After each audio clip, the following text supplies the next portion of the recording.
লোহা মেনলি ওই ড্রাগটার প্রপার অ্যাবজর্পশনের জন্য কাজে লাগে।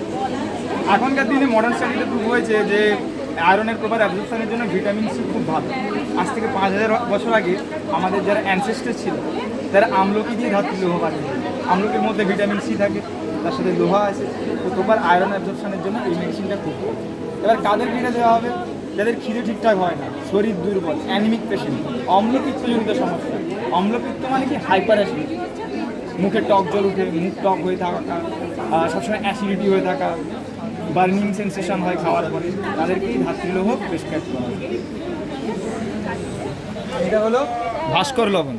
ভাস্কর লবণের কাজ কি? ধরুন আপনি বিয়ে বাড়িতে গিয়ে বসে খাওয়া দাওয়া করবেন, আবার ঘরে এসে প্রচুর পেট ব্যথা করছে, পেট ফুলে গেছে, সিম্পল 1 গ্লাস গরম জল নেবেন, 1 চামচ লবণ দিলে ক্লিয়ার। তো ভাস্কর লবণের ইন্ডিকেশন অনেক আছে, তার মধ্যে প্রপার হচ্ছে এর প্রথম কাজ হচ্ছে ডাইজেস্ট করা, খাবারকে খুব ভালো ডাইজেস্ট করে, আর আপনার যে স্টুল তাকে খুব ক্লিয়ার করে। এছাড়াও বিভিন্ন ধরনের পেটের ব্যথা এটা আমরা ইউজ করি।